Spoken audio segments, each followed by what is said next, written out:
Even know what time it is. My name is Carl, the host of this podcast slash live stream, and welcome to Recovery Revolution Live. What time it is? My name is Carl, the host of this.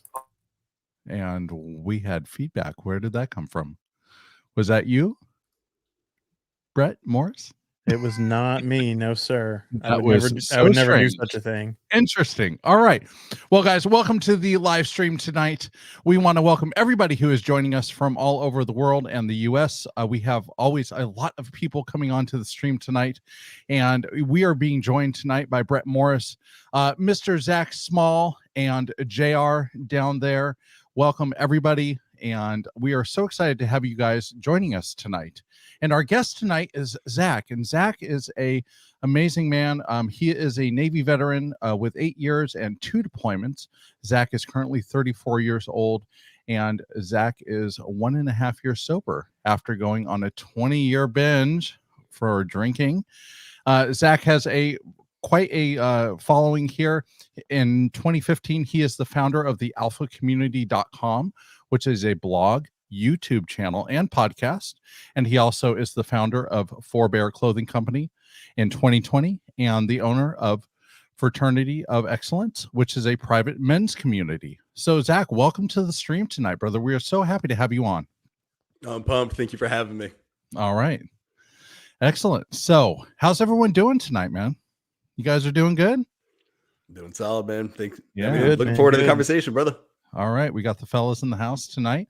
Ashley is off doing some school stuff. So JR is stepping in and helping out tonight. So JR, we are very happy to have you on. And it's always a pleasure to see and talk to you, sir. So yeah, welcome. And Zach, I want to thank you for your service, brother. Fellow veteran myself.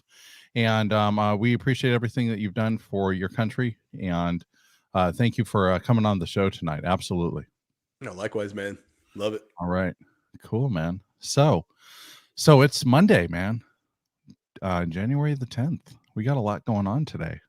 We got a lot of stuff going on in the news.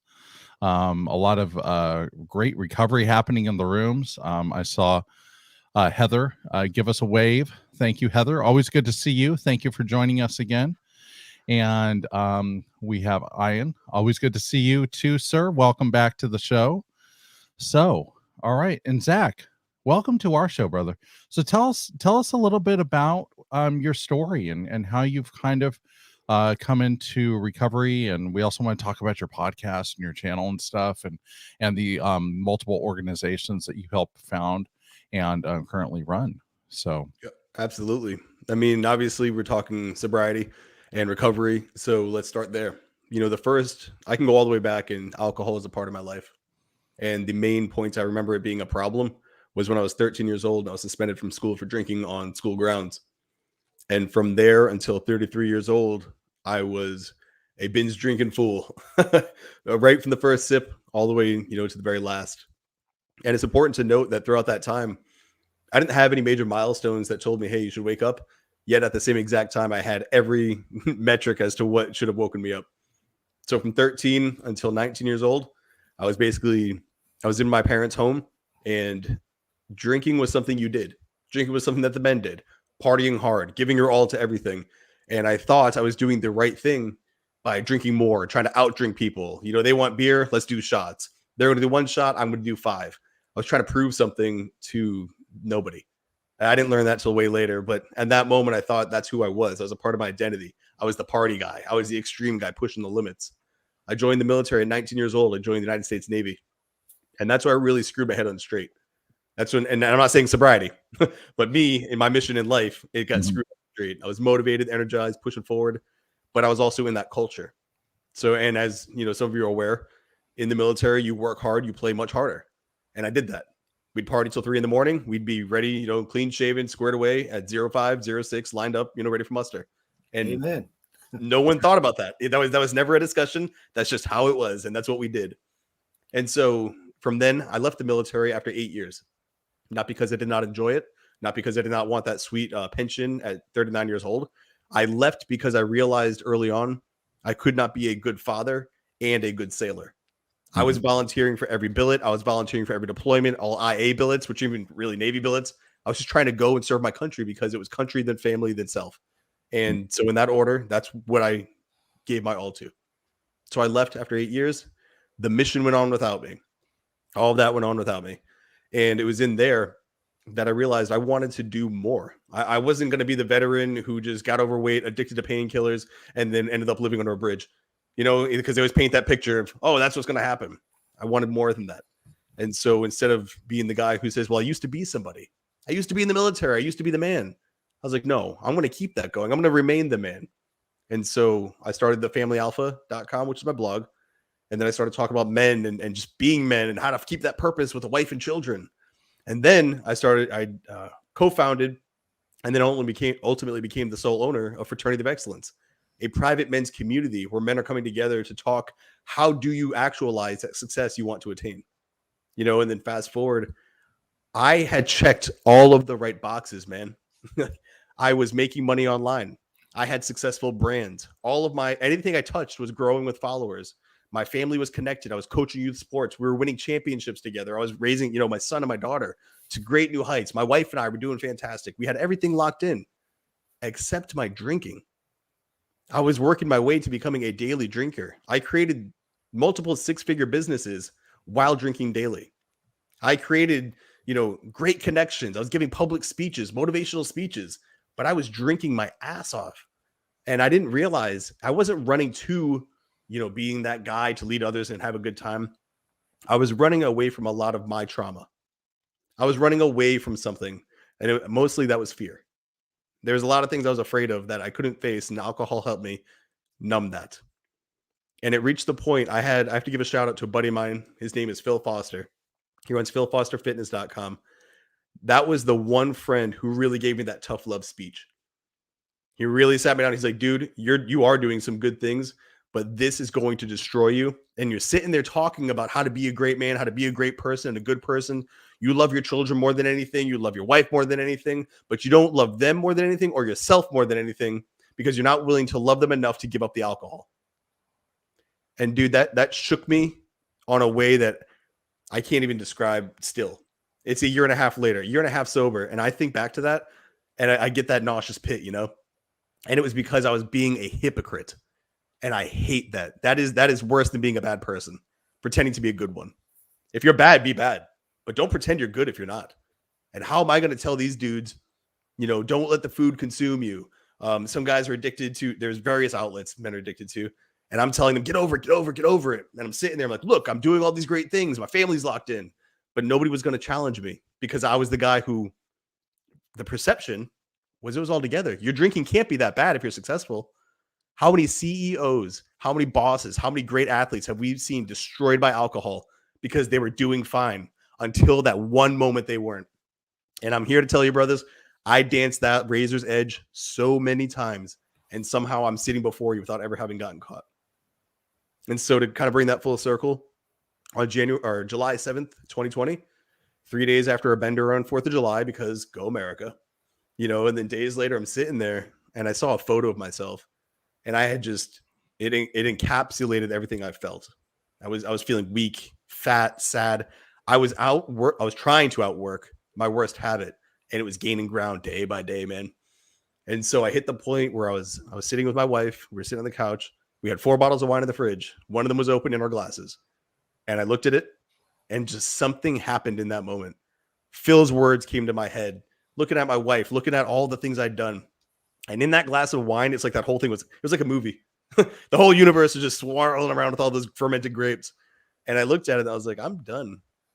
I'm done drinking. This does nothing for me. There's no positive this brings to my life. And I tried sobriety before. You guys are content creators. I'd made YouTube videos that had hundreds and thousands of views that said, hey, I'm sober. And then I went back to drinking a week or two later. It was ridiculous. Yeah. But this time was different. And as Ian said right there with clarity, 100%, man. I was holding that and I had the vision. I could see finally, kind of, because we did finish those 3 bottles, but we finished them at 11:59 that night. So it was midnight of July 7th that I became sober. And I've not had a craving. I've not had any withdrawal outside of, I couldn't sleep the first few days, but no withdrawals and not a sip, not a desire to sip, not a desire to drink. and then two other people who played a great role. That was Ed Lattimore and Annie Grace. Ed Lattimore, he's a content creator, awesome dude. Highly recommend everybody follow him. But he wrote a book called Sober Letters to My Drunken Self. I believe he's 8 years sober. And he's the one who let me know I wouldn't lose my art of writing and speaking if I got sober. And I was that tortured artist, right? I had that in my head. And then Annie Grace, This Naked Mind, the book she wrote, was the first time I read a book and I saw myself in it. And so through all of that, that brings me here to you gentlemen, sitting before you. 1 year, 6 months, and like 3 days sober. Wow. Congratulations on that, Zach. Thanks, brother. I totally get it. I totally get the military thing. Work hard, train hard, party harder. There was many nights many mornings where we just rolled in and had to fall right back out for PT. And I would get smoked and I would feel the booze sweating out of me. Yeah, like exactly. That morning workout. I 100% get that. Yeah, when our platoon ran by you, you knew we were out drinking because you smelled nothing but beer and liquor. The military is not big on enforcing that or even offering the classes back when I was in. Because I never even heard of AANA back then. As long as you got up and did your job, they're like, okay, do what you do. And that was the thing, and that's the problem many face is because I didn't have a DUI, because I didn't have any domestic issues, because my finances were straight. Nobody questioned me. Nobody asked me if I was okay, because those are the appearances of success. But one of the things I've been rolling with is you don't want to look successful. You want to be successful. You want to embody your values, not espouse them. I can go on stage and talk motivation and controlling your life all day. But if I can't control myself with alcohol, am I being honest? That's what was killing me, man. I had a hard time with that because I do place a lot on authenticity and honor. And I felt like I was sort of betraying both of those or turning a blind eye to them. Yeah, absolutely, man. In the military, they install and give us our core values, right? For the Marine Corps, it was honor, courage, and commitment. And when we look at those core values, even 20 years later, after my service is completed and everything, I still look at those core values as something that I need to try to do, and now to the best of my ability, right? And so when I look at those core values, and I was looking at my life previously, being an addict and active addiction and everything, it's crazy to see how we change our perception on the way that we will keep those values that the military has instilled in us. And so for me, when I got clean, getting back to those core values, even though I'm no longer in the United States Marine Corps, getting back to those core values, but also getting back to the core values of the program that I'm working with, Narcotics Anonymous, too. And realizing that just because I don't do something perfectly right now, it's okay. And, as long as I'm doing it to the best of my ability, and there might be times when I take a slight step back or, stumble a little bit, but it's how I react to that stumble or that step back that defines me as a person in recovery, or that will define me as a person in active addiction. That's the thing. Think about what you just said. How many people will slip and they're like, all right, I'm going all the way back to the beginning. Yeah. No, dude, you got to have some controls in place, some friends, something to where if you stumble, you'll fall back 1, 2, 3 spots, not 35. Yeah, absolutely. Absolutely. So, and JR, are you military service? Yeah, man. Yeah. I can't. I was going to say, he's rocking the brand. Is that Army, man, 8 years. Oh, the Army.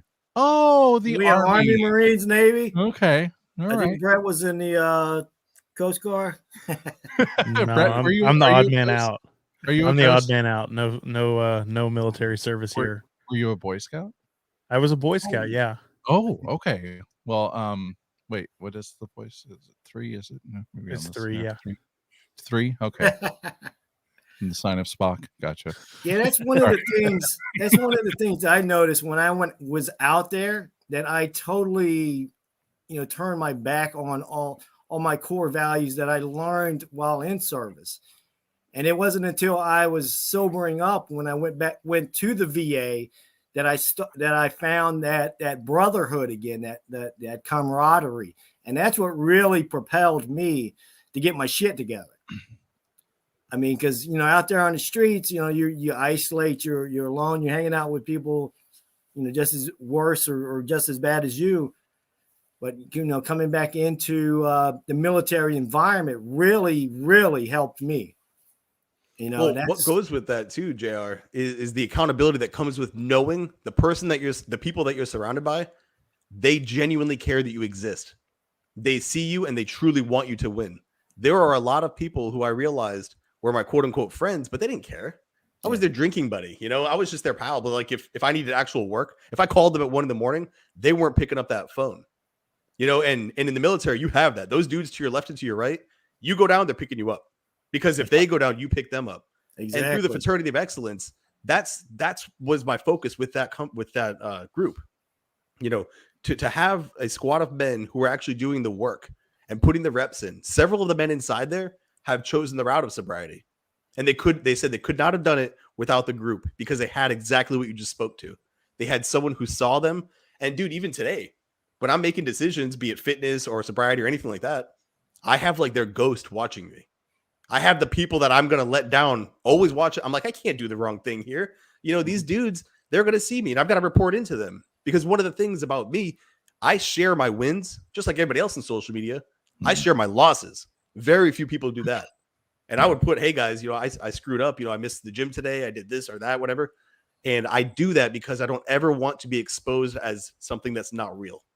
Yeah. If you came to my house right now and sat down, I'm exactly who you've seen on the internet. All the images, speeches, all that crap, all that stuff that's put out there, that's me. That's just how that works. And because of that, I'm able to have genuine connections. Like speaking to you guys now, it's much easier because I don't have any lies I've got to keep track of that I put online.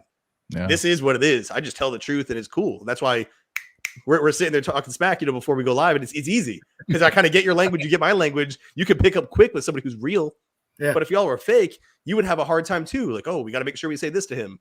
No, man, it doesn't work like that. Dude, I love it, man. I love what you're preaching, buddy. Yeah. Brett, were you able to get his video up? The one which video? There might be a few, man. The lion one. The best one. He wants the best one. Yeah, the only one that matters, Brett. No. Make sure you make the right decision. No pressure. Brett, you had one job, buddy. You didn't send it to me. Uh-oh. All right, that one's on me. I'll blame that one on Ashley. Uh-oh. Yeah, Ashley. Was it in the group text? She's not even here. She's in school. We can't blame it on her. She's in school. It was Ashley. So one of the things that I've really enjoyed about, you know, discussions like this, or just people who, and I noticed this in your past episodes, you know, you guys give just straight advice. Sometimes you'll skip the theory and you go right into like, hey, I did this and this is what worked. And I saw earlier that Ann had said, you know, what tools did you use? And, you know, literally some very simple acts for you to take.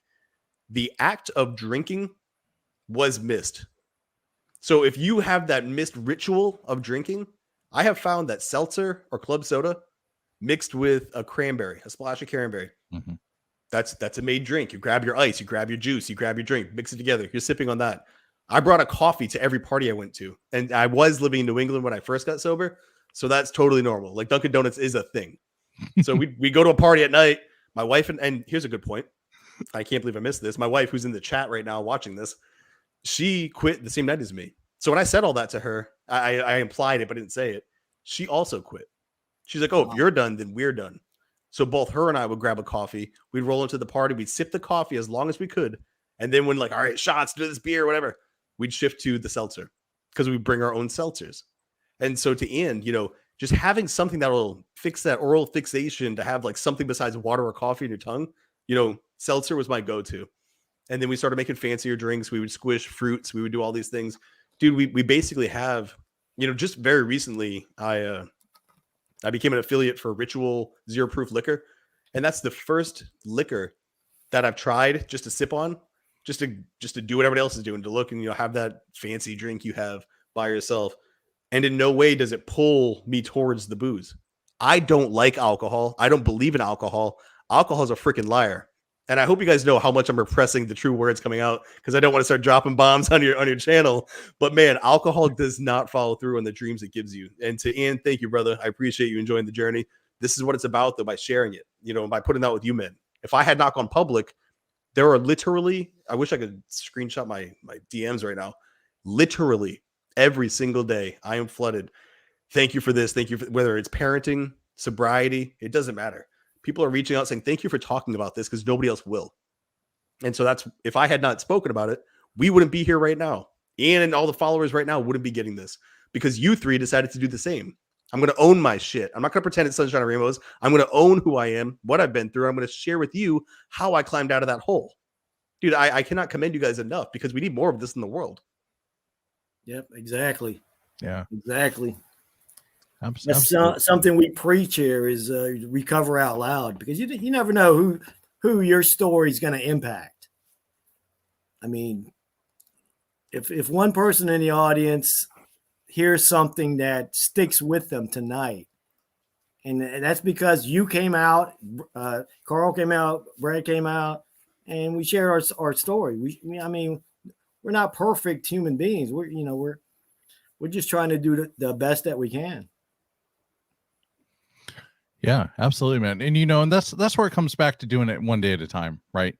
And for me, even in early recovery, it was like, breaking it down into sections of a day or sections of an hour or even sections of a minute. If I knew that I was going to be doing something that was going to be really hard for me to handle, man, I have my recovery keychain that I kept on my key ring. And this was something going back to what Ian was talking about, asking what are some of the tools that we used.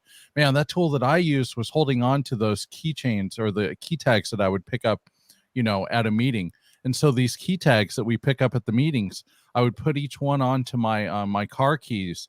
And so if I was at the doctor's office and I was waiting to talk to him about maybe some blood tests that I had done, or talking to people about things that made me uncomfortable, man, I would pull out my keys and I would sit there and literally I would wear the NA logo right off the key tag, and I would wear the back of that key tag on. So most of my key tags don't have anything that they say on it, they're just a color, and so with that colored key tag. But I did that for 2 years until I got my black key tag for multiple years of recovery.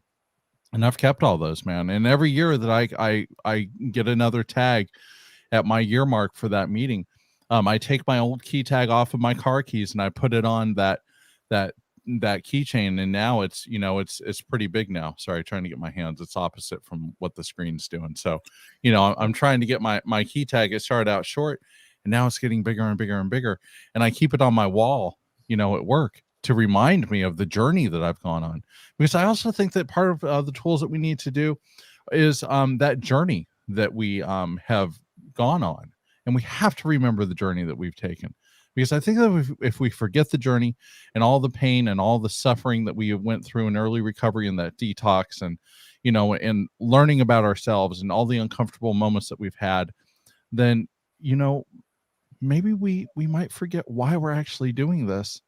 And maybe we're going to start getting complacent down the road. And maybe we're going to say, you know what, I have a meeting to go to tonight, but, maybe it's not that important. I'd rather watch Ted Lasso. And as amazing as Ted Lasso is, we have to be mindful of our own journey and our own recovery. Who's Ted Lasso? Really?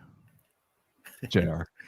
Ted Lasso is the most educational and amazing show on television right now. I'm trying to get my wife to watch it, and she. Yeah. I'm glad you asked, JR. I don't know. It's on Apple TV. It's on Apple TV. It's a comedy series. It's hilarious though. It's really good. Brett, back me up here. Thanks. I've only seen 2 episodes, but okay. I'm trying to get Chrissy on board. I know she's watching because she was commenting, laughing at me being a Boy Scout. So we're gonna start watching that show again, and hopefully you enjoy it. Yeah, hopefully she will enjoy it. Yeah. So yeah, we're not plugging Ted Lasso, but it's actually a pretty good show. So. Yeah, I totally agree with what you just said, Carl. I mean, if that's what really helped me was journaling. When I started writing everything down, because like Zach said, alcohol is a liar, addiction's a liar. It's gonna block out those bad memories and start putting support those. Oh yeah, we had so much fun together, and sooner or later you're going to start believing it again, and then you're going to go right back out there. So I agree. I mean, that's what I tell people, that anyone that asks me for advice, I was like, well, start writing it down. Remember how you feel right now and write it down. Let it fuel you to doing better. Yeah, absolutely. We like, we're only as sick as our secrets. Ian, thank you very much for that one. That is absolutely true. If it's a lame show, you're also to blame, Carl. Yes, no, you're gonna love it. I promise. But yeah, we are only as secrets, or we are only as sick as our secrets. And the longer that we hold on to those secrets, and we hold on to them, and we don't bring them out, we don't talk to them with somebody, or we don't share them with our sponsor, or maybe we feel comfortable enough to bring them up at a group level at a meeting, holding on to that, you got to think about what that's doing to you internally. What is that doing to your mind? What's it doing to your psyche? How many times are you going to be playing that tape out, about how this secret is playing out in your life and what is it doing to you? And now we start looking at, the destruction that keeping that inside of you is doing. And so it's always good to talk about your secrets. So thank you, Ian. That's a really, really strong piece of recovery advice there. Yeah, when you think about, growth, and you think about sharing your story, yeah, I think of my thing. I have a lot of irrational confidence, man. When I say that, I mean, literally, if it was the three of you against me, I think I have a chance. You bring 100 guys against me, I'm like, I got a chance. I'm going to go. That's the level of confidence I have in who I am. I didn't always have that. I didn't have that because I wasn't doing the right thing when nobody was looking. And because that compromised my integrity, that compromised my confidence. I don't know if I'm going to be able to last because I don't know if I'm going to do the right thing because I'm not doing the right thing here with the booze. And to what I was saying to Chrissy, when she said that she was rolling and then she relapsed, that's why I write, and it's not, I don't write and I don't speak about this because I want to pick at a wound and feel bad. I'm not chipping up my confidence. In fact, I'm adding fuel. It's like that fire of sobriety, that confidence I have with it, that irrational confidence to where I can take on the world and win. Each time I write and speak, it's a log on that fire. I don't feel bad about the things I did. I was a man who grew up in an environment where alcohol was the cure, the fix-all. If you were sad, you drank. If you were happy, you drank. Everything in between, you drink. I grew up in that. And, it's an addictive substance. I'm a man who is addicted to something that's addictive. That doesn't mean there's something wrong with me. It means my body works properly. It's doing what it was designed to do. My brain was like, I like this. Let's go more. And because of just my normal personality, of just wanting to go all in, dude, I went all in. I give everything I have to everything I do. I give everything to my wife. I give everything to my children, everything to my business. I'm giving everything to this podcast right now, right before you. This is all of me. And to tell you how literal, I don't know if you guys saw this little band. I had a double hernia, and this morning I had it repaired. So I was under anesthesia, knocked the fuck out, had a full surgery. I told them I'm not staying in the hospital because of this podcast. I got out. I'm barely balanced right here because if I lean forward, I'm going to fall on my face. But I told you guys I would do something. This is that important to me. And so I'm committed all into this. And that's a wonderful thing. People will read this. They'll be like, oh, good job, man. That's awesome. Thank you for your, committing to it. Here's the reality. That's what burned me too, though. That's why I drank so hard. So people love to see the motivation all in. They hate the fact that when it's destructive, when it's blowing things up, lighting things on fire, doing drugs, going all in on that side of the house, you're too crazy. And I was that guy. But, back to Chrissy, that complacency doesn't build because I keep talking about it. I keep taking pride and look who I was and look what I overcame. A lot of people are still stuck and I'm not. And how can I help them get to my level? That's kind of what rolls through my head when I write and speak to this. Mm-hmm. Yeah. And with the overcoming part, that's absolutely true, man. I mean, what my journey of recovery has been so amazing in the 4 years that I've been clean and sober now. I think I talked about this either on my podcast or on the show last week. I summed up my existence as being an addict and being somebody that was going to work a job that wasn't going to really go anywhere, and so I was content with this. But at the same time, in the back of my head, I was thinking to myself, I really want to get out of using drugs. I was tired of the effects. I was tired of the come downs. I was tired of all the crap that went along with it. And when you look back and you think about, where your life has gone to this point, it's truly amazing to see if you work a program, if you stay in recovery, and if you do the work, your life will change. It's almost a guarantee. I don't want to say it is a guarantee because, sometimes maybe it's not going to work out, but I would bet everything I have on, if somebody's actually working a program with a sponsor and stuff and being able to see that change within your life.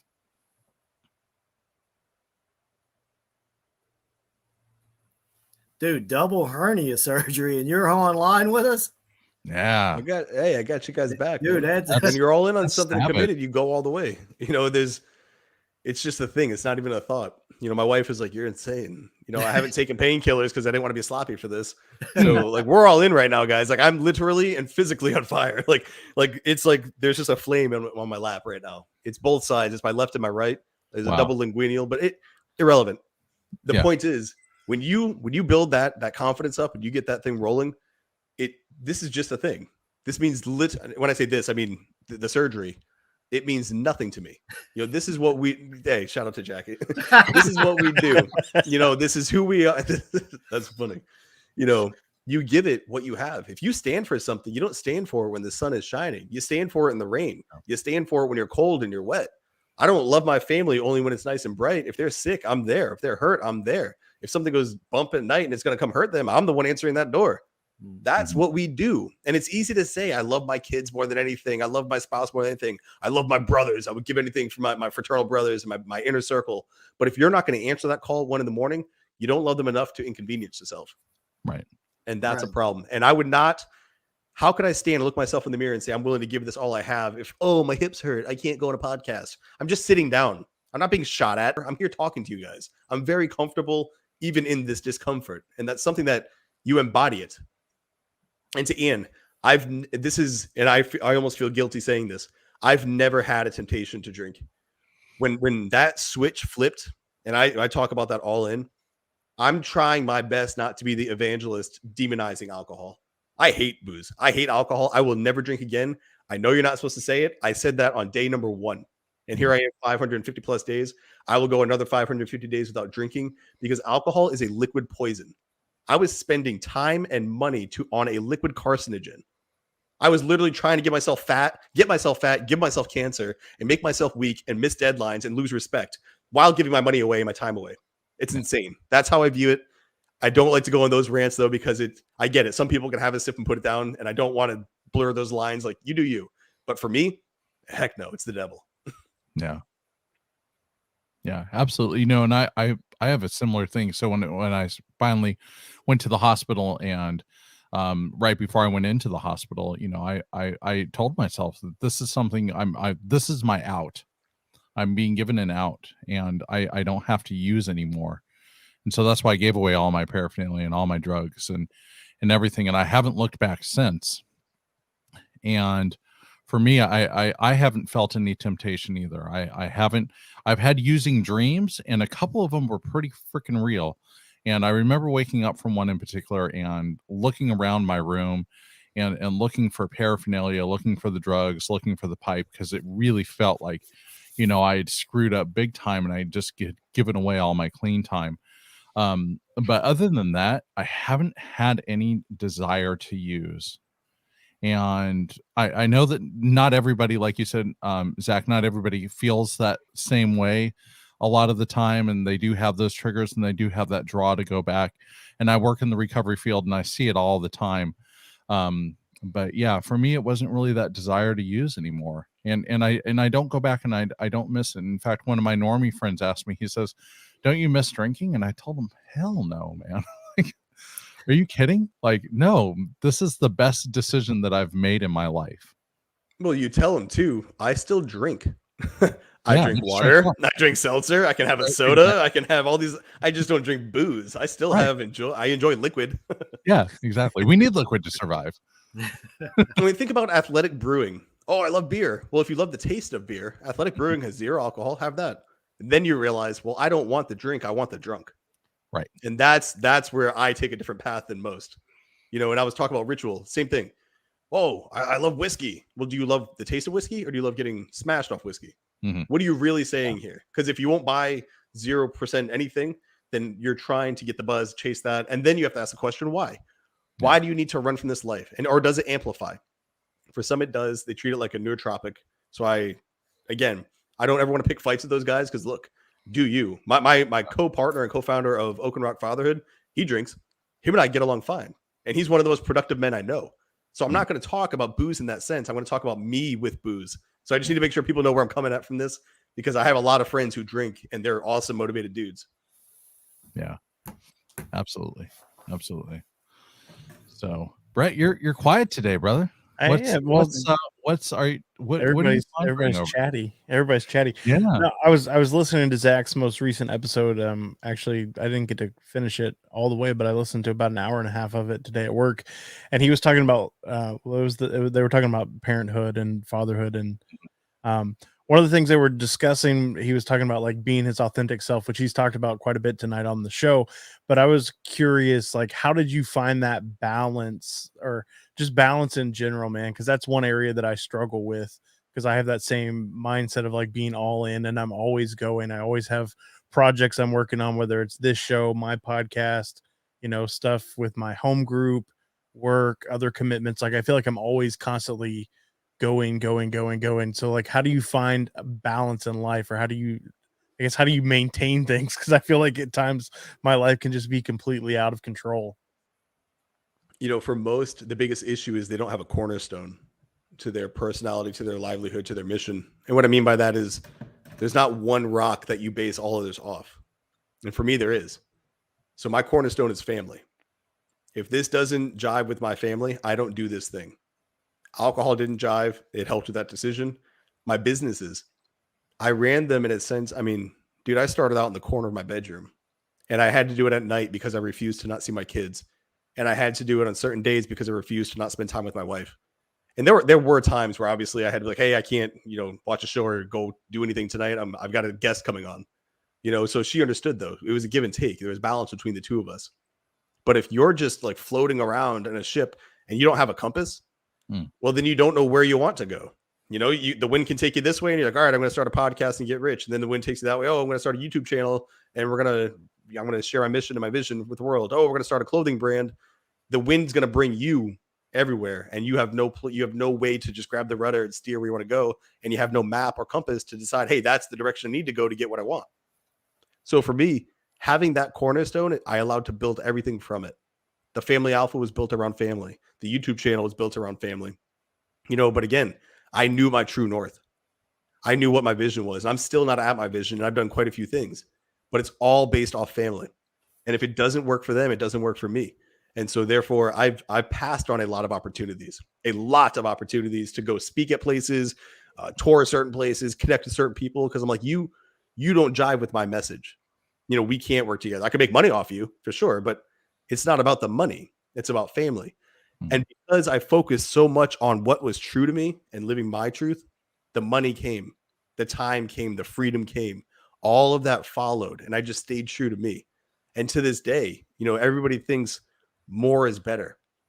Dude, I just removed all non-contributors to my Telegram channel, 365 to sobriety. I have less members now. I removed 30% of my private group.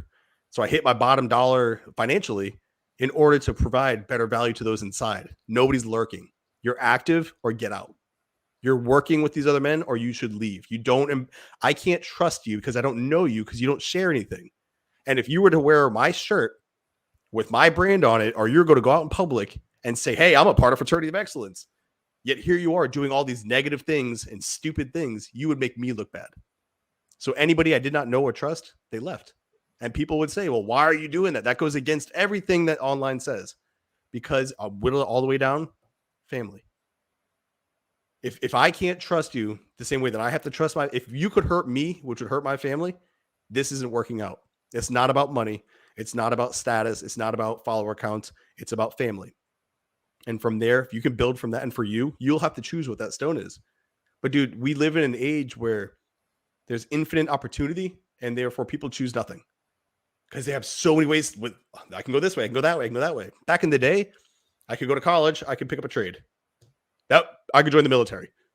It was easier in the sense that there were less options. With the internet, everybody's trying to make money online. With the state of society and our economy right now, people are kind of just grabbing what they can. But everybody's looking either to double down on their commitment to the system, or they're looking to break free. And for me, my family's better if we're free to live the lives we want to live, not the one we've been told to live. And so again, I just moved recently from Rhode Island to North Carolina, over 650 miles away from our support network, from our friends and our family, because in North Carolina, we had the lifestyle and the mindset that we wanted. And so again, choosing to do that was not hard because the cornerstone was family. My family's better, even though it was obviously stressful to go and do that. So we went, we did this thing, and now everybody's starting to thrive. We're settled in, we're growing. And so for you, the conversation would come down to what it is that you truly stand for.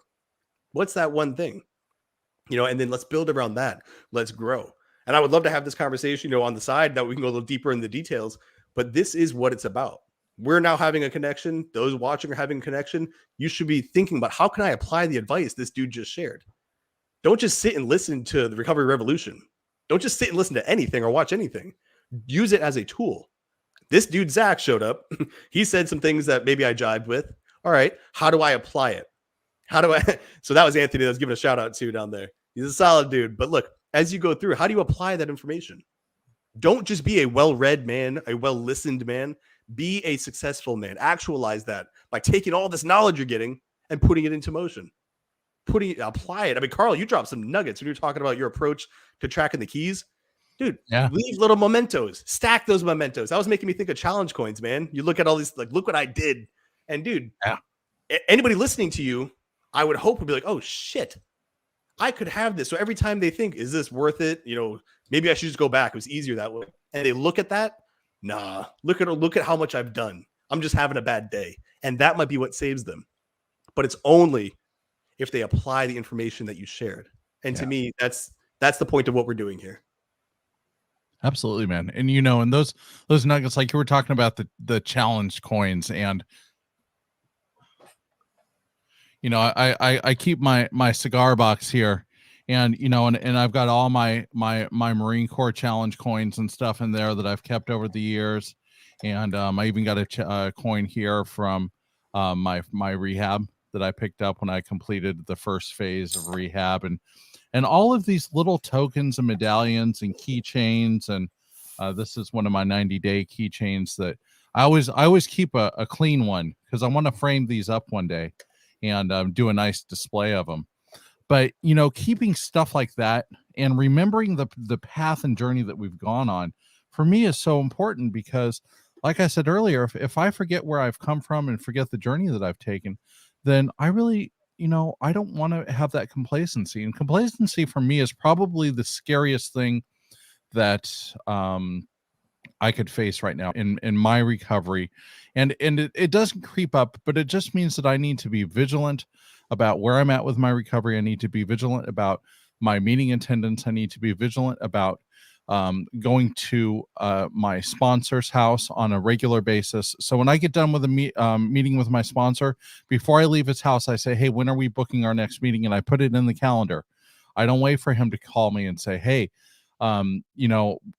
let me send you a calendar and we can pick a few dates, right? I always make sure that I have that booking solid before I leave his house. And I say, if you don't have a booking time for me, then I'm going to sleep on your freaking couch until you give me a booking time, because, because that's how committed I am to my recovery. And I know myself, because if I don't have that check and balance system for myself, man, I'll be watching YouTube videos all day, and I'll be sitting on my Tempur-Pedic bed with my feet kicked up and watching Ted Lasso for the 800th time, and and doing all these things, right? Because in my mind, I know that I can become super complacent really fast, and so I have to do things in a certain manner in order to keep myself in check.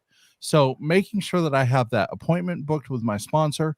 I keep a regular appointment with my sponsee on Monday nights. In fact, tonight. So I will be leaving the broadcast early tonight to go to my meeting that I don't have a commitment at, but I've committed to go with my sponsor and my sponsee And then we do dinner afterwards. And so having this regular routine, right? And having that routine, just like if you're in treatment, they make sure that you have a routine. They make sure that you follow a structured program. And I have to have that structured program within my life. But now it's up to me to provide that structure for myself. And it's up to me because I can see myself now doing things that I need to do. I don't need to have the guidance of a counselor within a program, or I don't need to have the guidance of, a peer support specialist, because I'm new to recovery. The guidance that I use is my higher power. The guidance that I use right now is my sponsor, and also, helping to guide those within the program.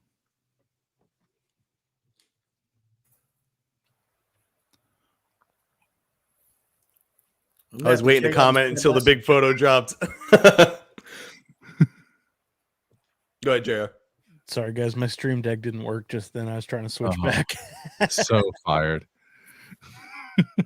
Carl, so, I mean, when you find yourself in the role of not just the best leaders are also students, to see you basically the hybrid. You're with the one who's guiding you while you guide the next. Yeah. The accountability there, again, going back to my point on ghosts, it's like you have to make the right decision. But guess what? If you don't show up in person, if you're like, it's not worth my time, you start to slide, man. You stop putting skin in the game, which is your time, which is your energy. You showing up, you being there, that next dude's watching you. And here's the thing that I've learned about helping men and helping people in general. Mm-hmm. You help one man, that could lead to that one person helping 10,000 people. You never know who or what kind of influence that person's going to have. A conversation that you and I have, a conversation, me and Brett, JR, we could have a conversation publicly, and that could impact one person. And that person can go on and start a global brand that helps millions of people get sober. Mm-hmm. You have no idea. But you do know one thing is 100% certain. If you don't show up and you put nothing into the world, if you don't throw a rope out there, not a single person can climb. Yeah. They can't get better. You will never offer anybody help because you're not putting yourself into the arena. You're sitting on the stands watching others. People can sit and watch us and critique. Oh, you're sober? Try it, man. Join us. Right. Join the conversation. It's not a threat. It's a challenge. Yeah. Like, do this. This is a family-friendly, come on in. Let's get all hands on board. That's just kind of how I roll. But it's important to me for people to realize you're putting yourself on the line. You put your nuts on the chopping block because you don't know what kind of questions are going to be asked. You don't know the standard you're going to be pushed to. You don't know if the person you're sponsoring is going to have a really tough time and they're going to dump that on your shoulders, and you need to be able to react properly. And I said react, I meant respond, because we don't react to things. Reacting is not a positive. You're reacting to what they're doing to you. But if you have a proper response for them, right, you can help guide them. Hey, yeah, this is hard. Thanks for throwing that at my shoulders. I didn't have enough going on, but you know what? I'm here for you. And then you help them out, dig forward. What an amazing opportunity and thing that you're doing for that. Hey, it's just incredible to hear. Oh, I appreciate that, man.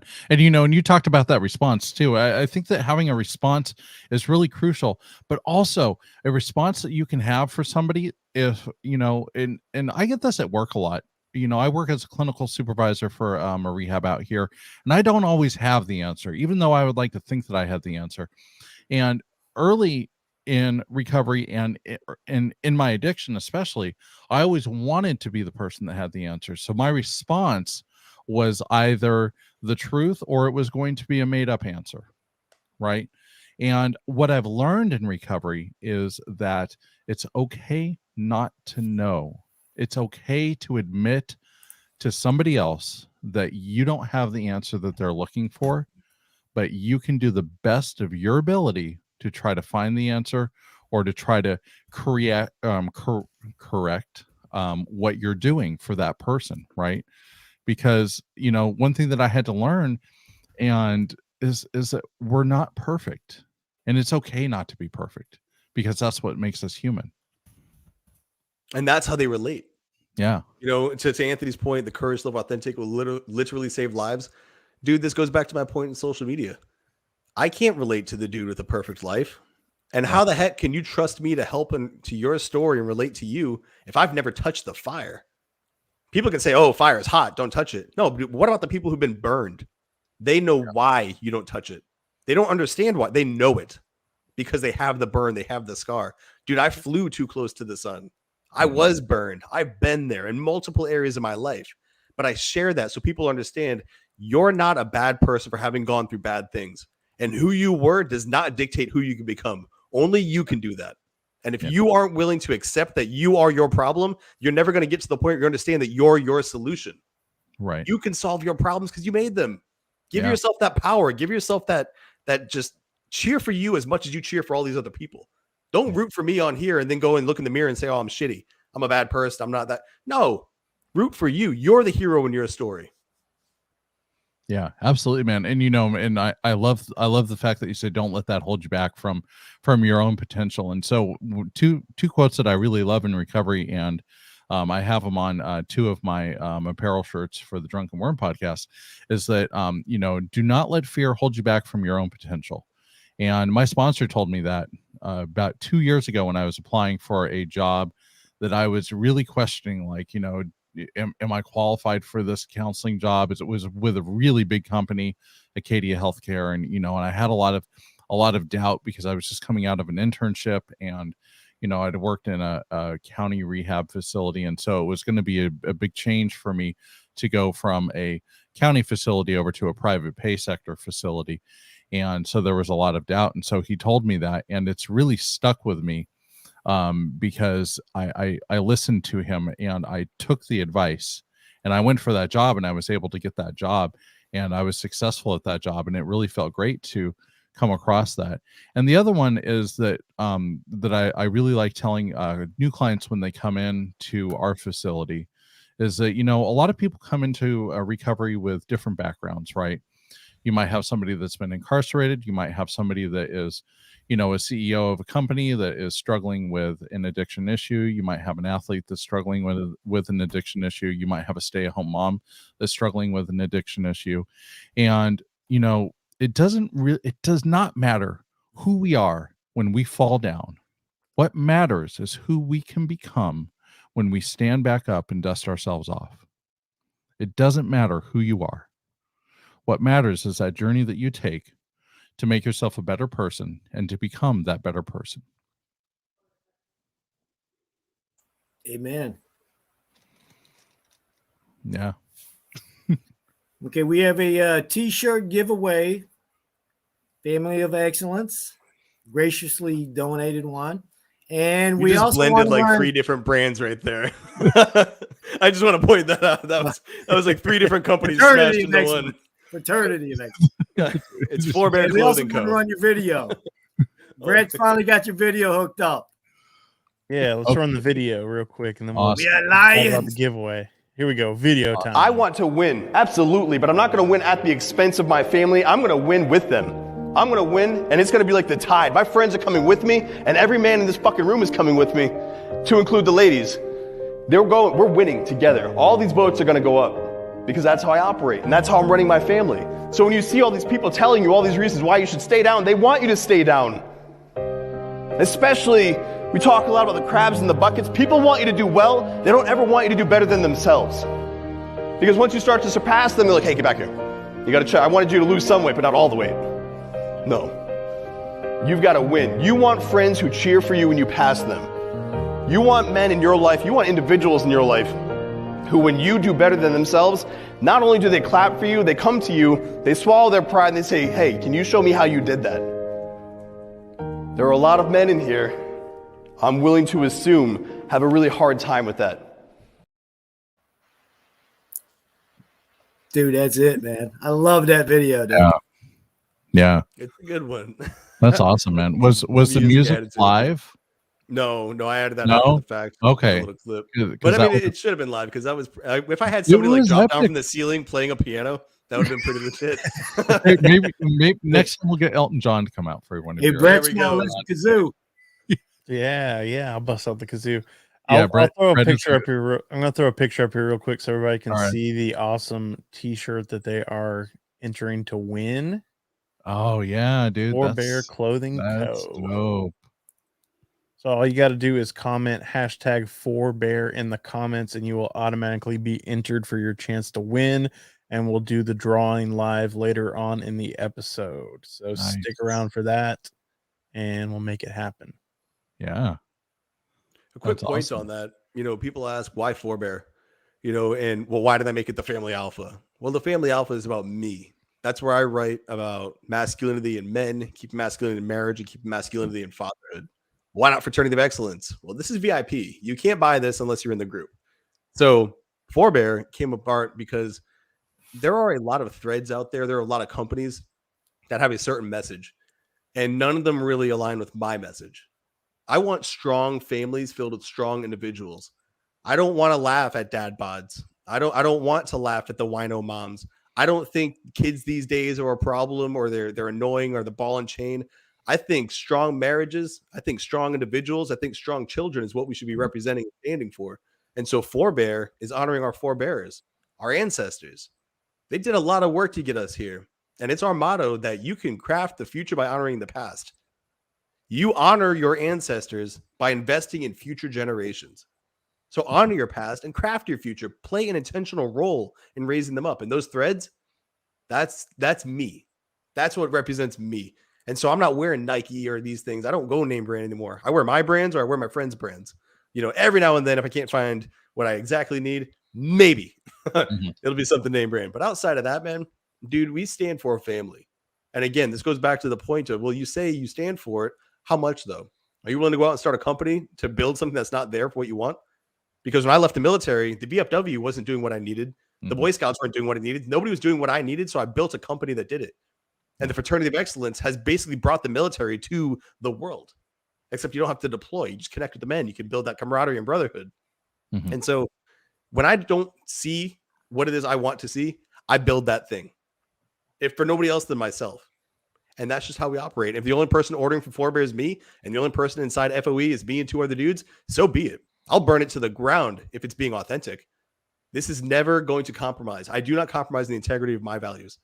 And again, this goes back to what I'm saying about embody it.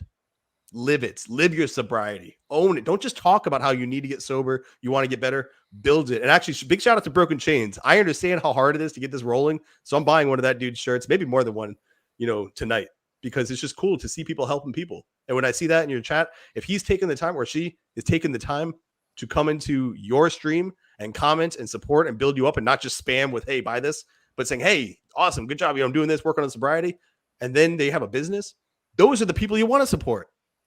Stop supporting Walmart. Stop supporting Truly's. Stop supporting all these places with you. Put your money towards a company that stands for what you stand for. Through Broken Chains, that's what I'm doing tonight. That's how fast these things work for me. I see it. I think it. I decide on it. That's it. This all happened within one stream, and it can happen with your sobriety. That's what happened with my sobriety. And I do feel a little bad. It's not like a real guilt. I mean, it's not my fault. I can do something, but the fact that it was so just triggered, like I was just so pissed and I was like, I'm done. It's over. I'm getting off this damn ride before it crashes. I didn't go to AA. I didn't go to any formal program. I read a few books. I'm not knocking them. Anything that helps people get sober is fantastic, but I did not use them. And through that, I don't have much experience with them outside of I support them because they help other people. But for me, the journey had to be done my way. And if if they're trying to do it their way and it's not working, go to AA, go to NA. If they're going to AA or NA, that's not working. All right, try something else.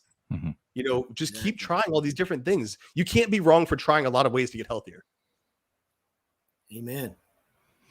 Yeah, absolutely, man. And and that comes back to balance and your recovery and being healthy and taking care of yourself and knowing and listening to your body. Like Zach is listening to his body when he does his repair of his hernia surgery. And it's actually hurting pretty bad right now. Yeah, okay. The fire's real tonight. But we listen to our bodies and we don't run away from things that could potentially kill us. Like I was running away from congested heart failure because I was under the impression that I had pneumonia, and I kept going to the doctor and they said, well, it's pneumonia. And then I just got to the point where I was like, well, shit, I'm going to live with this, man. And, and it almost freaking killed me. So, part of keeping ourselves in check and part of keeping ourselves healthy, eating right, exercising to the best of your ability on a regular basis. I know that some of us, we all have different bodies. my body was definitely different a year ago, than it is now. And we have to listen to our bodies. So I'm not saying that, everybody needs to go out there and run a marathon. If that's just not something you're interested in doing, but there's other ways that we can keep ourselves healthy and keep ourselves connected. And also we have to exercise our brain. So brain's a muscle. That it is. Keep that thing going. TikTok. Yeah. And Ian almost died from a hernia, or almost not a hernia, excuse me, from pneumonia, from cocaine abuse. Yeah. So yeah, man, I can feel your pain on that one. Methamphetamine use. Meth is a horrible drug. Mind, body, and spirit. That's right. Mind, body, and spirit. 12 steps are pretty cool, my brother. That's right. So, Zach, let me ask you a question, man. How do you feel when you hear people say that the steps saved their life? How do you respond to that? If you hear somebody in a meeting, do you agree with that statement? Well, I can't disagree. They're telling me. Okay. But would you agree with the statement that maybe the steps saved your life? I wouldn't say they saved my life because I don't even know the steps. Oh, okay. Okay. So I sort of just, like I said, I just stopped drinking. And it's okay. Some people have an issue when I that's why I brought it up, because I want to put it all on the table for this discussion. I'm really pumped to be here with you guys. Yeah, cool. So let's just have all the discussions on it. Right on, it's man. That because I didn't follow anything. I mean, even Ian did it there. Hey, the 12 steps are great. Okay, good. I'm super pumped. They're good. I know a bunch of books that are really good. I know a bunch of programs that are really good. I think whatever works for you, go with that. Yeah. But when sobriety is not a personality trait, alcoholism is not a personality trait. And similar to when you were saying, well, you could be addicted as a CEO, an inmate, a felon, whatever, and then as a stay-at-home mom. Mm-hmm. All of those things are titles. Yeah. None of those things are the merit of your character. Right. They are not personality traits. They are things you do for me. There are things that you did, for the prisoner, that you did something wrong. Mm-hmm. I don't care. When I'm speaking to you three, I don't even know what you guys do for work. I don't know what your past is. What I know is the merit of your character speaks for itself in the videos I've watched of you on sobriety. Mm-hmm. And that's what I'm speaking to. And so whether you used NA, AA, 12 steps, 5 steps, 2 steps, you pick how many, you pick whatever program, cool. I don't care. You're sober and you want to talk about that. So the merit of your character shows me you want to talk about that. You're interested in helping other people. That's a trait. You're a helper. Yeah. And so to me, it is that simple. And people get super pissed because I like things simple. Well, they try to make it complex. I'm like, no, I just stopped drinking and I'm all done. That's it. There's not much more to this. I wish I had more because I would talk about it more. And it's funny. I was talking to Brett, what we're doing right now is talking about a thing we don't do. But only people, again, who've been burned by that flame understand how hard it is to get away from doing the thing. And that's what we have in common. We're not growing a beard, dude, requires me to not shave. Mm-hmm. There's nothing hard about having a beard. I do literally nothing. Brett and I and JR do less work than you to take care of our faces, man. We do nothing. And a beard grows. I have to keep my boyish looks. I'm just saying, you have to do something. So actually, if anyone's looking at work put in, you have more work put in than us. So for us, well, what do you do to stay sober? I don't drink. Yeah. But it's always that unspoken thing of I used to not be able to stop and now I did. Yeah. And that's why it's something I do talk about. Yeah. And I hear what you're saying, man. It goes back to we have to do what works for us. Right. And I think that's what the point that you're trying to make is that, everybody is so different that, for me, the steps worked. And when I brought up the question about the steps saving your life, I hear that a lot in the rooms. And it's something that I necessarily have a partial agreement to, and then a partial well, did they really save your life or did you save your own life, right? Because we have so much work that we have to do on ourselves in order to find out about who we truly are now that we've become sober, now that we've taken all these masks off and we've taken all the luggage that we're dragging behind us and we've dumped all that crap, right? And so we finding out the tools that we can utilize and everything. But like you said, we have to do what works for us. Sometimes the steps don't work for everybody. Sometimes they might want to go to an alternative program. Maybe the religious part doesn't work for them. So they're like, well, I don't want to do NA or AA because they're religious. So maybe they go into like a group like Life Ring or Refuge Recovery, or maybe they join a men's group like yours, where it is, a different type of support group. But I think that having that support for people and being part of a community is crucial if they want to stop using or drinking. And it doesn't necessarily have to be a 12-step community. But if you're trying to do it alone, I think that can lead into some dangers, and that could potentially be setting yourself up for failure. What do you guys think about that? I obviously completely agree. One of the biggest things that I have seen, and this isn't just addiction, this is just people. They don't know who they are. They don't have a clue. They are what they've been told to be their whole life. A lot of kids are told to sit down at your chair, and if you're active, we're going to medicate you unless you can sit down, shut up, and color in the corner. So repress all that. A lot of people are told you're too aggressive, you're too competitive, you're too this, too that. Other people are told we don't do that in our family. We're going to college. You're not going to go be an electrician. You're going to be this. You're not going to go be a mechanic. You're going to be this. You're not going to go work on the oil rig, even if that's what they want to do. You're like, okay, I'll be what you want me to be. People talk about they have pain in their soul that they run from and they never address. And sobriety, you start to see the skeletons, and you have a choice. You can close that door and keep trying to hold it closed, or you can open that sucker up and just face them and be like, you come on out. I'm going to burn this skeleton from the dark into the light of the truth. And that's why a lot of people find faith. I myself, I was literally the honor grad of my confirmation class, became an atheist, militant atheist, and now I'm back, to Roman Catholicism. And it's been a wild journey, man. And again, I am sharing my story. People will have their own. But I went and I had to face a lot of things, dude. It's like I grew up around a lot of drinking. I have faced people think it's a Disney, you come from white picket fence. And that's not where I came from. My mom committed suicide when I was 6 years old. And that kind of set a trend for like the path I was going to be walking down. And so I overcame that. And I had to overcome a lot of things. I spent 5 years in high school. I had to overcome how stupid I was. But I did, and I healed. And I went from the kid who didn't have a mom and a dad who's always deployed to a man who's running a brand focused on family and being present for my wife and both of my children. I went from staying back in high school and still graduating like 317 out of 320, and there were like 10 special needs kids. And they scored higher than me for the GPA. And yet now I have my master's degree. I got my bachelor's, went and got my graduate degree. Yeah. I overcome all the things that I thought were holding me back. And when I realized only I was holding me back. And when you get sober, you can't run from it anymore. You have to face it. And if you're not going to face it, you're not truly going to grow. You have no idea who you are. Face your past, heal from your past, remove family members who are toxic, remove friends who are toxic, remove all these other people who are also bringing you down. Back to that video. People want you to do well.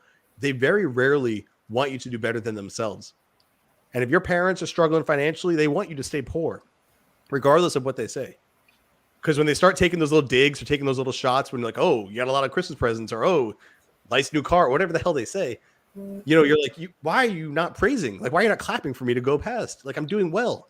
Parents want their kids to do better. If my kids have better vehicles, houses, what the hell ever than me, dude, I'm cheering them on. That means I built something well and I invested in them and they went higher. That's the goal. If you truly want to have lasting sobriety, you have to couple it with lasting actualization of self. It can't just be one. You can't just say, well, I'm done drinking, my life's going to get better. It will to a degree. You'll have less calories going in. You'll stop poisoning yourself. But honestly, the real work is done when now you can see clearly. Now that fog is lifted, you can see, shit, this is not a great relationship I'm in. This is not a great way that I've been handling my finances. My body is just blown up. I've got to lock that in. When you do those things, then success begets success. The ball gets rolling, and all of a sudden you're just cruising. You're like, man, I can't believe who I was a year ago. And you have people in your chat talking about it. They've come so far from who they were. They were that person, but now there's somebody better. And as humans, we should evolve. But Carl, I can't agree more. Like, you have to do the work on you once the booze are gone. You have to know who you are. Yeah, absolutely, man. Absolutely.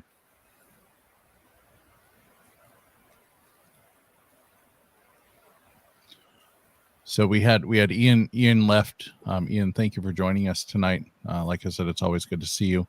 A lot of comments from Ian tonight. Good stuff going on there. One of the things that he was asking about was there any has anybody had any psychiatric changes within themselves since they have come into recovery? And for myself, I don't think I've really had any psychiatric changes. My therapist still says that I'm batshit crazy. So that hasn't changed. But I think for me, the whole mental aspect was just to kind of become used to who I was becoming, because, I would stand in front of the mirror and I would look at myself and I would think to myself, who the hell is this? Is this guy standing in front of the mirror? And we talked about relationships in one of the past episodes. And, my sponsor stood me in front of a mirror and said, well, what do you have to bring to a relationship? And shit, man, at that time, I didn't have anything to bring to a relationship. So, sometimes when we talk about the psyche, and especially when it comes off of drugs, a lot of times what we have to look for in a clinical aspect is that we have to wait for the drugs to wear off in order to see if there's another underlying disorder there, right? To see if there's something else going on in the mind that could have been affected by the drugs, and that maybe the drugs have now brought up. Because a lot of times what happens is that people might be a meth user, and now, maybe they've developed a slight personality disorder, or maybe they it has triggered a bipolar type of disorder that was, hidden before they started using. And so, sometimes that can be kind of a psyche thing that comes up for people. But for me personally, I didn't change anything like psychologically. I don't know about JR or Brett or Zach. Did you guys experience anything change in your psyche? Well, I've been diagnosed with PTSD, anxiety, depression, substance use disorder, and they kind of wanted to put me on meds, but after a few weeks on meds, I was like, I can't do these, because if I'm going to do this, I want to be able to do it, with a clear mind and be able to experience what I'm going through. So I kind of turned down the meds, and long story short, I got better when I got better, when my mindset got better, my mind cleared up, things got a lot easier for me to understand. But, I'm a dude, I'm a veteran. So, maybe I'm not as good with emotions and, relationships and stuff like that. But, it's a process. Like this whole recovery thing, it's a process. I'm learning who I am, and that's what's important. But as for Ian's questions, I'm not sure how to answer it.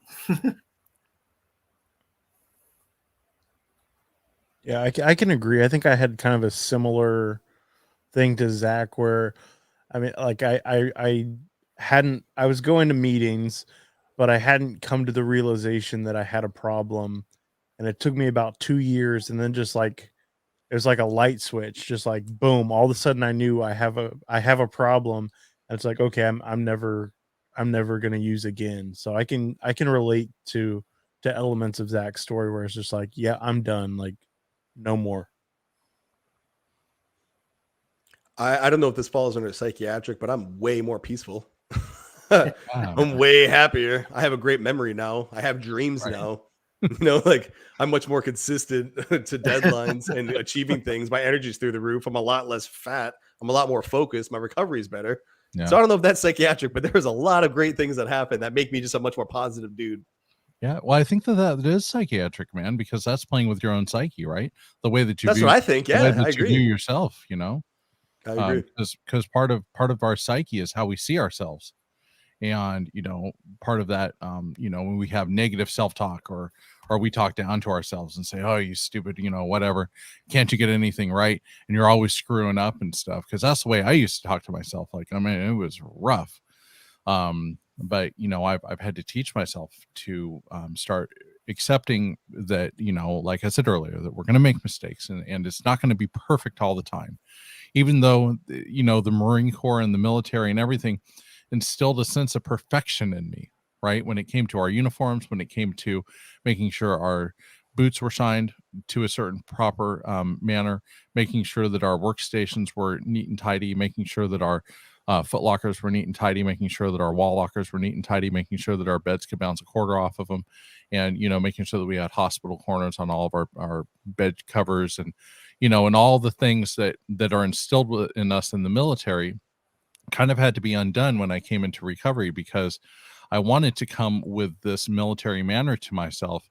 And my sponsor was telling me, but it doesn't work that way, man. You have to be able to learn to accept yourself for who you are and your own limitations.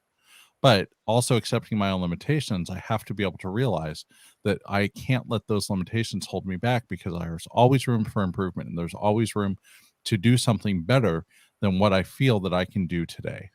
And that's where it's living within that discomfort level and being able to accept the discomfort of living there and being able to progress and thrive, even if it's uncomfortable for me at that time. You know, there's a sort of a mantra, I guess, a slogan I use, and it's find comfort in the discomfort. It's like my spin on embrace the suck. Yeah. But if you spell the word discomfort, you have to write comfort. Yeah. And that's what you got to find. And that's what you got to focus on. Like, yeah, dude, it's hard. Lifting weights is hard, but you also need it. That stress is how you grow. You know, you die inside a comfort zone. You got to go outside it. You're comfortable being regimented. You're comfortable in a military environment. So it's going to be harder for you. And JR, when he's talking about, you know, diving deeper to the emotions, you're easier being hard. Mm-hmm. And for many, that's the opposite. But for you guys, it's the reverse. Yeah. You have a much more difficult time opening up the underbelly of like, hey, here's how I feel about this. Mm-hmm. Here's why I'm thinking this. And that's harder for you as opposed to, hey, dude, just get the shit done. Okay, I can do that. It's a hard task. Focus on the guidelines. Done. Yeah. Hey, but tell me, you know, how do you feel about this? Like, oh, whoa. Pump the brakes there, buddy. We're not talking about how I feel about that. That's difficult. Yeah, bro, you just were outside in the freezing cold. Yeah, you're sitting there playing with fire and burning all these things and shooting these guns, but you can't talk about how you feel, dude. That's men, and that's one of the things I work with dudes a lot on. Is it's these perceptions of what it is to be a man, and then being a man are exactly what the two of you broke down. That was fucking awesome. You're welcome. We'll be here for another 45 minutes. Tell that to my fiance. Oh, well, yeah, there you go. Can we get that in writing? Because that could come in handy later on. Yeah, but you know, it's like you said, that discomfort and you know, pushing through in a military manner, especially, you know, is what I can really relate to from what you were talking about there. But then, because we're taught not to question anything in the military. You know, Zach, if you said, Carl, I want you to go dig me a hole 3x3 and 6 feet deep, I'd say, okay, man. I wouldn't question it when I was in the Marine Corps. I wouldn't question why you want me to dig a hole. If you want a hole 6 feet deep, 3 feet by 3 feet, shit, man, give me a shovel. I'll start digging right now, right? It's questioning without authority, and that's what the military has done for us. Is when and it is essential in the military to have that mindset. It's essential in the military to execute orders without question. But I think the hard thing for a lot of people when they come out of the military is struggle with taking that military mindset and now taking it into a practical mindset now that we're civilians. Because if you're at work and you give somebody a direction that they need to go, if they haven't been in the military, a lot of times what you're going to get is questions. Well, how do you want me to do that? Or, you know, wouldn't it be better over here? Or, you know, and things like that. And so, you know, but you're thinking to yourself like, no, right? But we have to hold ourselves back, and we have to be able to realize that, you know, we have to be able to interact with people, and, you know, we have to kind of break down those barriers. And for a lot of vets coming in, I got to work with a lot of the guys out of the VA in Yountville over at Duffy's Napa Valley Rehab. And we had a whole VA group that we did out there. And so once a week, we got together with all the vets, and we would just talk. And it wasn't even as staff members, because there were 4 other vets. Another what JR, what'd you say you were in? Army. Oh yeah, that was it. One of those guys. Green shirt, man. You got the red, he's got the green. I'm wearing blue. Like, this just makes sense. We color coordinated. Right. That's not the Boy Scout colors. Sorry, I know what they were. I didn't get them. Some gold. Yeah. Sorry, guys. I think the Girl Scouts wear green though, don't they? Just kidding, Brett. I think this is so- blue, but I am partially colorblind, so I don't well, know. in the light, forest green. Yeah, that's amazing. So but breaking down these barriers where we learn how to interact again with the public, and we're also learning about ourselves. And I relate a lot of that to recovery because I had to teach myself how to do that all over again. Even being 20 years out of the service. I would say too, and maybe this challenges what you were saying, or maybe it's just a different way of saying it. Yeah. But the way we see these men, we see these people who are coddled their whole life as teens, then they grow up and then they become man children. They only care about video games and eating junk food and all this. And there's just their whole life is built around comfort. And we can easily sit there and be like, oh, you need to evolve. You need to grow. You need to do these things. I see that with the military. When these guys get out and they don't train, I'm like, you need to evolve. Yeah. You were in a controlled environment, but you're not any longer. You now have to learn to shift these things. You have to, it's intentional stuntedness if you don't. If and this is to JR, one of the things I ask a lot of men, and this is actually from Anthony, the guy who was commenting earlier, he said, look at your priorities. Let me just ask you a question. How many books do you own on finance? He asked me this. I'm like, oh, I own a few. And how many books do you own on fitness? Yeah, a bunch. And business? Yeah, I got a bunch. How many books do you own on parenting? None. I'd never bought a parenting book. And he's like, why would you not learn how to be a better father? Why do you think why have you never looked at evolving into this? And I'm like, shit. Here I am running a brand called the Family Alpha. I've never bought a book that could help me better understand my way. I'll learn about money. I'll learn about my body. I'll learn about this. I never thought about the greatest role I'm going to play in the life of another. And that hit me. And I started bringing that into the conversation on where are we prioritizing other things over these things that we say are a priority to ourselves, and that the connection when you're talking about, well, how can I emotionally connect? If that wall's up, nobody's ever going to come in, which is good because they can't hurt you, but it's bad because they can't love you. They don't know the real you, and you don't know the real them because you've not opened up to see how do they react to the real me. And so there's a stuntedness there. And it's much easier for a military man to learn how to tolerate and connect with people who weren't in than it is for somebody who's never done anything hard to connect with the man who's been to war. There are levels of difficulty to this. The military has the advantage in this one. You just had to sacrifice years of your life and do what you were told forever. But you have the advantage here, so it did play out. And so that's always the challenge that I throw is not only do you have to learn to tolerate them and not punch them in the face for being dumb, but also on a grander scale, you have to learn as to why are you so frustrated that they are the way they are. That's a personal problem. You aren't in your world anymore. You're in their world now. And this has always been the normal world. You took a hiatus onto your controlled environment where dudes are just squared away and did their job. And so that always comes with a little bit of conflict because they're like, whoa, you're trying to say I need to be soft? No, man. I'm trying to say you need to get hard in the areas where you're weak. And right now you're weak with connecting with other people. Get better at it. Yeah, absolutely, man. I can totally agree with that. Yeah. Should we give away a t-shirt? I mean, if you want to. You want to give away a t-shirt? Let's do it. Have we had people, have they been throwing down the hashtags there? They have. Awesome. Yeah, let's give away a t-shirt. I'll put it back up on the screen again so everybody can see the awesome shirt. And the music. I love it. Yeah, I need to get a little drum roll track. Get the Chevy Chase one. Yeah. All right. And the winner of the shirt is David Barnes, the creator of Broken Chains Apparel. All right. Congratulations, David. Right on. That's awesome, man. Yeah. I have a cymbal crash, but that's about it. Yeah. Give us this after the show and we will get your information, David. Yeah. I think we have his information already. We do. Yeah. He bought that, he put that in because I said I was buying a shirt from him. Right. That's a good exchange of services. No, that's cool. Yeah, I bought a pair of shirts off him too when he did our first episode. That's cool. I mean, he's got some great stuff on there.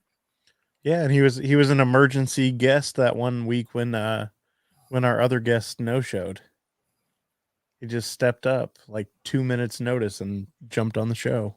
Wow. Those are the people you support, man. That's what I'm saying. Yeah. That's what I was saying about small businesses, people who stand for those values. I'm not surprised at all that this dude I've never met, didn't even know if he's a man or woman until just now, This person, I had no freaking idea that they were that caliber of an individual outside of they were on your stream sharing those messages. I give him a shout out and come to find out he's a prior guest who stepped up for you guys.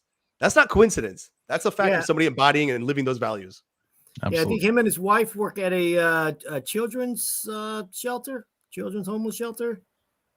Yeah, they do. It's like foster parent kind of thing, if I remember correctly. Yeah, he's a great guy. Yeah, I'm gonna have to connect. Yeah, he's in North Carolina too. I saw that. We're gonna link up. Yeah. All right, guys. Well, I think I'm signing off for the show. Like I said, I have a meeting scheduled with my sponsee, and it starts in 30 minutes, and it takes me 17 and a half minutes to get to the meeting location, and another 3 minutes to scout a parking spot. But Zach, it's been a really pleasure to meet you. Guys, don't leave. I'm just leaving. The show is going to continue. And if you guys would like to catch any of the episodes from my podcast, you can find them on the Recovery Revolution live website on Facebook. And if you also want to go to my website, thedrunkenwormpodcast.com, you can find more information about myself and the show. And you can also find us on any of your favorite streaming apps. So, JR, thank you very much for allowing me to come back on the show, sir. I look forward to it. And are we making the announcement of what's coming up for next month? Go for it, man. Yeah. Okay. So, guys, if you love the show, we are going to be moving to Thursday nights starting February 3rd. I am going to be a permanent co-host on the show.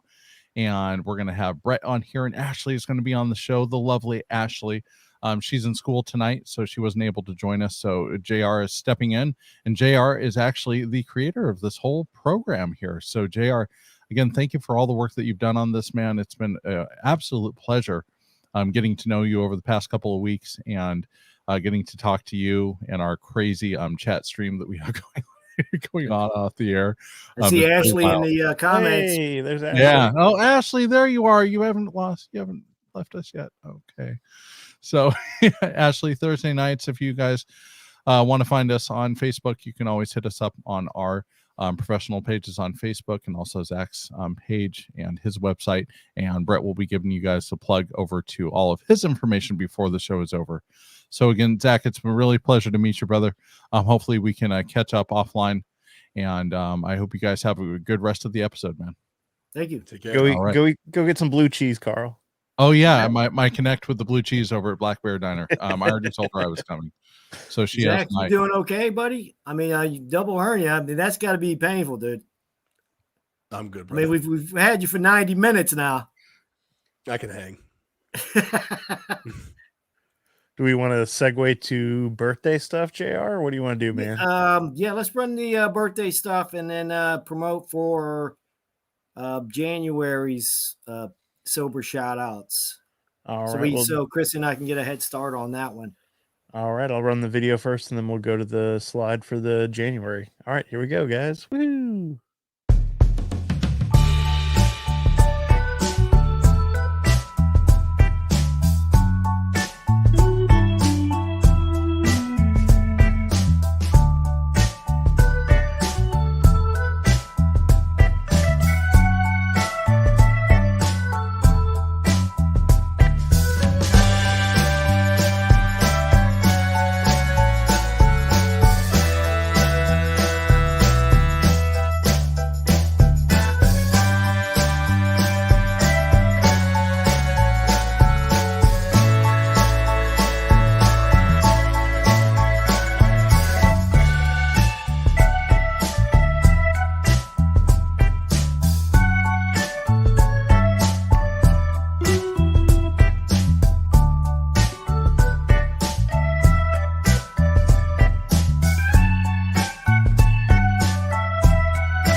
Yeah, congratulations to everybody that was celebrating a sober birthday in the month of December.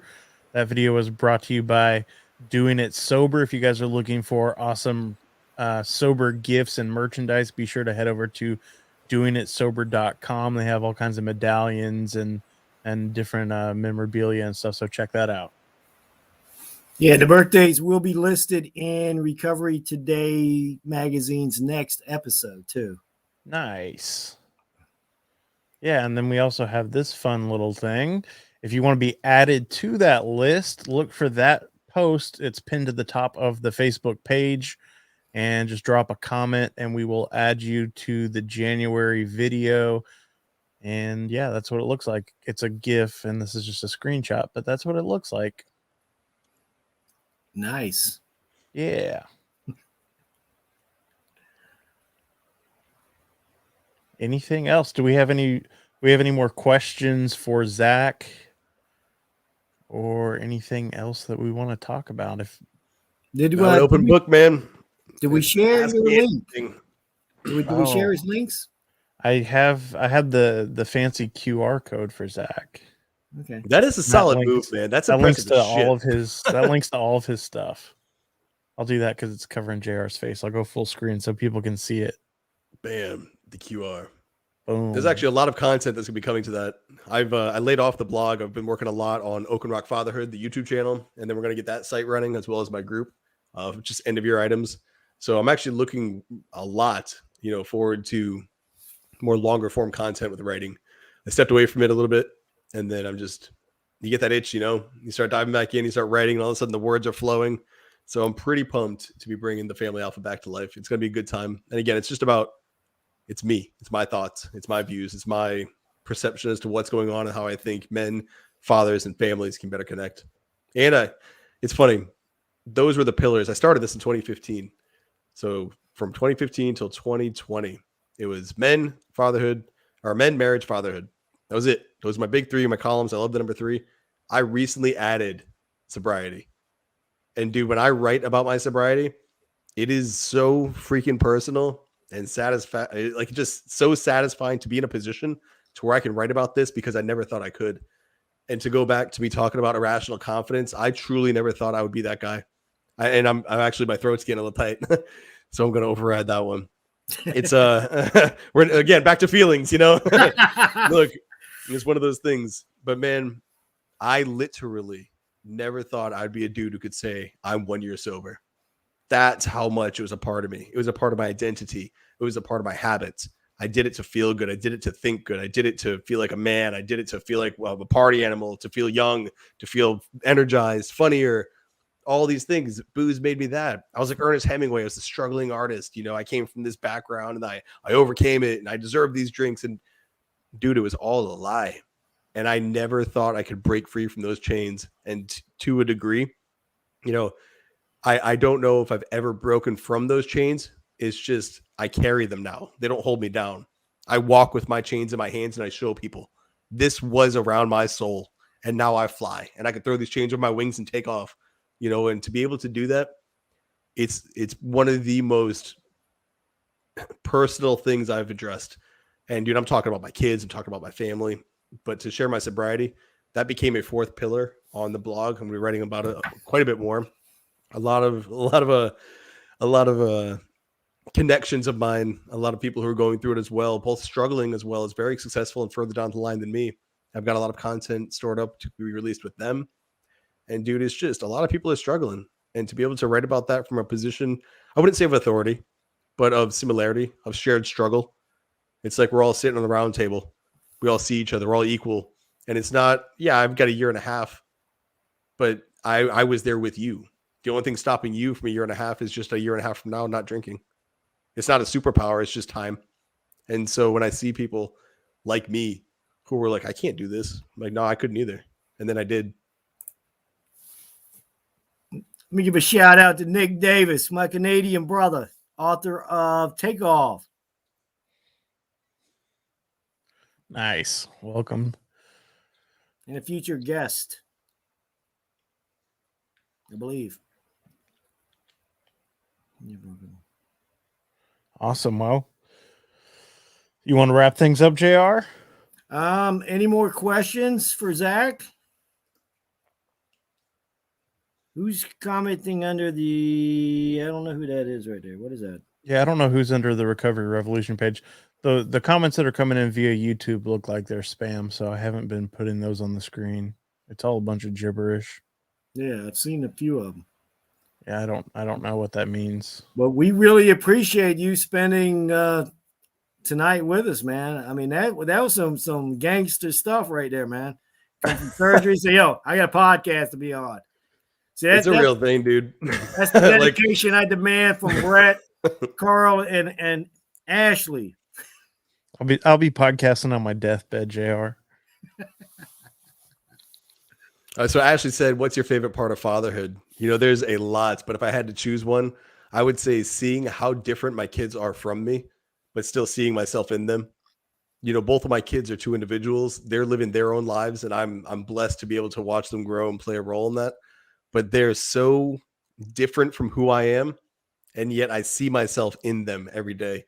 And it's an incredible thing. It's very hard to describe, and I'm trying to do my best now for you. But to see somebody who's not you, yet they're the best of you, dude, there's nothing greater. Like, they are literally the best of me, and they're taking it in their own direction, doing their own version of life. And I could not be more proud of the two of them, both my son and my daughter. It's an amazing thing. And I'm very fortunate to have a front row seat to their growth. I love it, man. I love it. You just let yourself be vulnerable right there, buddy. I have to, dude. It only works this way. I only have one mode, man, and it's this on. I'm hurting, so this is a kind of like a condensed, a little bit lower level me, because I'm just trying to push through right now. Okay, we'll wrap it up. All right, yeah, let's close out, guys. Thank you for tuning into Recovery Revolution Live. We will be back again next Monday. I can't remember who the guest is, but anyway, please be sure to share this video with people if you found it interesting, useful, helpful. And the audio version of this broadcast will be available about an hour after we wrap things up. So if you're looking for that, you can type Recovery Revolution in your favorite podcast player, and you can find it, subscribe, like, share, all that good stuff. I also have my own podcast with new episodes every Wednesday called Recovery Survey. It's a little bit shorter than this. It's usually about 30-minute episodes. I have different guests. They're struggling with all kinds of different recovery from different types of addiction. This week, my guest is named Sue, and she is overcoming an eating disorder and childhood sexual abuse. It's a really great episode. It's kind of difficult. There's a lot of tough stuff that we talk about, but it's a great episode. So if that's something that you'd be interested in, you can find that at Recovery Survey. Until next week, we'll see you next week. Remember, guys, progress, not perfection.